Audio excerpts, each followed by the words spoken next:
The astronauts of the Artemis II mission are now 20 hours into their mission to the moon, and they're getting ready to start the next phase of their historic journey. Here's a live look from NASA, and after some much-deserved rest, the crew will make system checks while preparing for a pivotal maneuver that will set the course for their lunar flyby. It will be the closest that anyone has gotten to the moon in half a century. With us now, former NASA chief astronaut Chris Cassidy. All right, Chris, so much focus on the launch yesterday, but there's a whole mission ahead of this crew. How do you think it's going so far? Oh, Brianna, great to be with you. And it's so exciting to feel this enthusiasm and support coming from the nation and the world about this mission. So proud of my four colleagues and friends. Of course, the launch, as you indicated, the launch is a critical part, a huge chunk of risk that has passed them, but so much of the mission ahead. And the nature of a test flight is to shake out all the systems that haven't been run through the paces before and put in an integrated fashion to the mission. So everything seems to be going great. You know, little things along the way. I'm sure I'm not in mission control, but those guys and gals are pros at working problems in real time, and it's exciting to see that. As they're about 5.5 hours away from that translunar injection burn that you just kind of alluded to. That's a big deal. That sets them on the trajectory. So I know they're hustling and bustling inside there where the countdown clock's going, getting ready for that.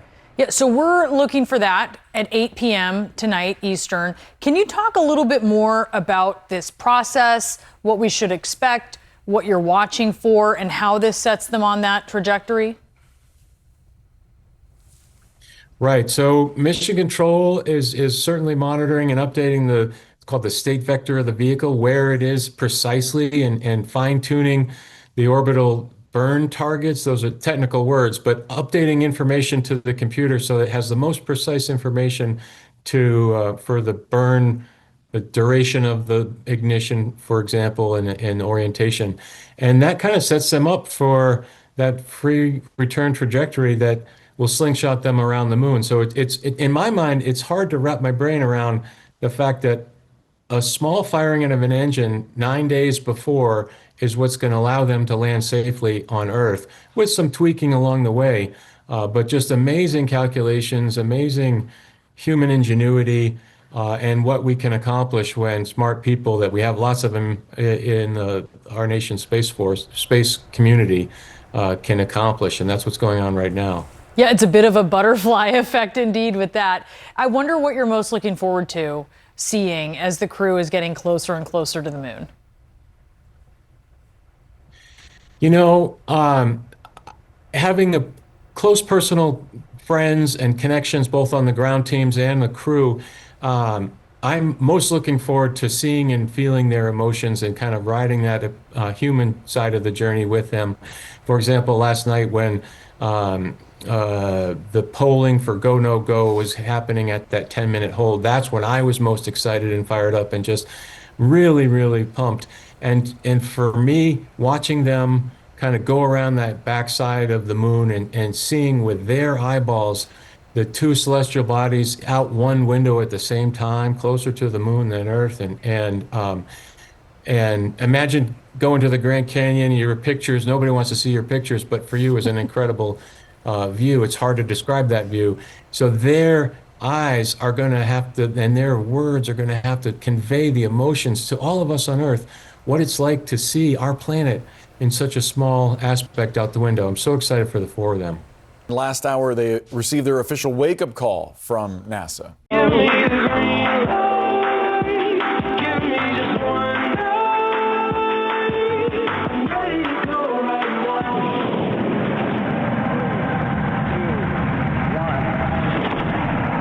Good morning, Artemis II crew.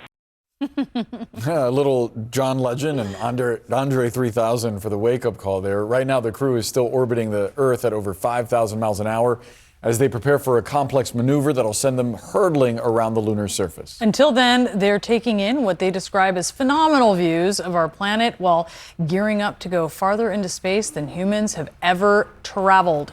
Here with us, retired NASA astronaut Colonel Terry Virts. All right, Colonel, so this is a test mission hoping to bring NASA closer to landing humans back on the moon. what's been happening so far as we're looking towards this very important moment this evening? Yeah, this first day, we call it Flight Day 1, has been really busy. Of course, launch was the big thing, and then getting the spaceship converted from a rocket-borne capsule into an actual spaceship was another task. They did some manual flying where they kind of spun around and rejoined on their booster rocket so the pilots could practice flying the capsule. They reboosted themselves into we call it highly elliptical orbit, where at the top part, they're 45,000 miles away from Earth, and at the bottom part, they're 1,500 miles. So that's very high. That's higher than I was on the space station. So that was pretty cool. And then the big thing tonight, in a couple of hours, they're going to do what's called a TLI burn, the translunar injection burn, using just their own service modules. So that small European-built rocket on the back of the capsule is going to boost them from 17,000 miles an hour to 25,000 miles an hour and put them on escape velocity on a trajectory to the moon. So this first Flight Day 1, in addition to the Wake Up Music by John Legend, has been a really busy day. There are a number of key moments during this 10-day mission. So what are you going to be looking for as we get closer to their actual arrival near the lunar orbit? Well, the big thing, this TLI burn is really critical. So it has to happen right to be put on the precise trajectory to the moon. And you don't just fly a straight line to the moon.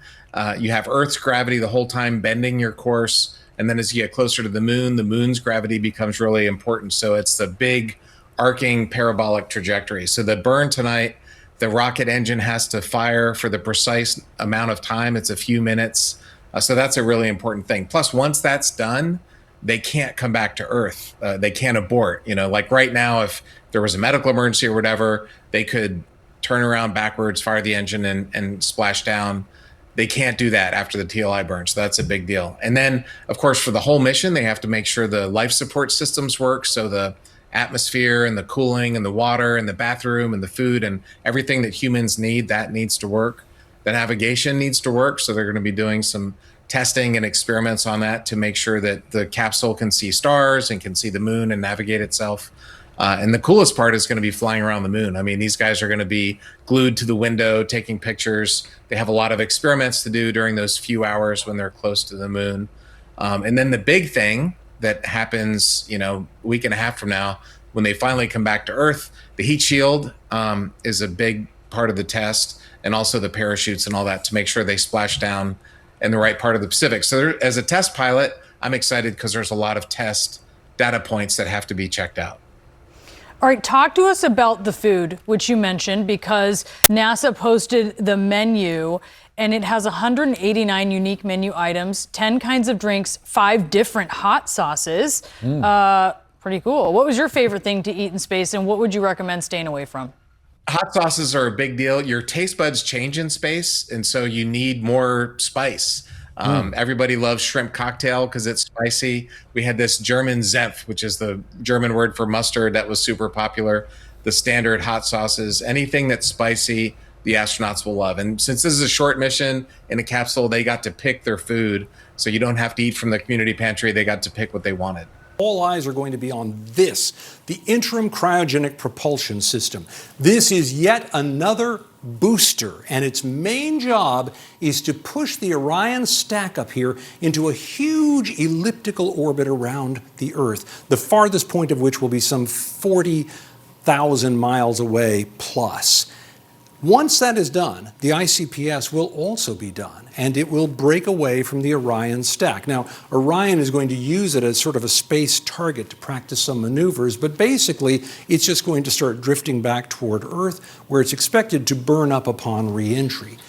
Then we will focus on Orion up here, the crew capsule up top and the service module down below. The service module is an absolute workhorse in all of this, supplying water and oxygen and nitrogen and electricity to the crew capsule. The electricity coming from these huge solar arrays, which are about 23 feet long and can be adjusted so they always face the sun in the optimal manner. One of the maneuvers you may see this whole stack do is this slow rotation, which you've probably seen in other spacecraft. Why do they do that? Well, in part, to balance out the extreme temperatures of space, where it can be Oh, so hot on the sunny side and absolutely frigid on the shady side. The service module is going to stick with the crew capsule for the entire mission up until re-entry, but I'm going to break it away right now so we can talk just a little bit about the crew capsule because it is a wonder. 23,000 pounds at liftoff, shielded against space radiation and micrometeoroids. Let me blow it up to full size so you can see how big this thing is. I'm 6 feet tall. This is 11 feet tall, more than 16 feet wide, making it the roomiest spacecraft that NASA has put out since the Space Shuttle, with more than enough for this 4-person crew to live there for 21 days if they had to, with their spacesuits and food and water and waste facilities and communications equipment, everything they need, even some exercise gear. And they'll appreciate that space because it's a very long journey from the Earth to the Moon and back, 685,000 miles, as Orion is expected to fly.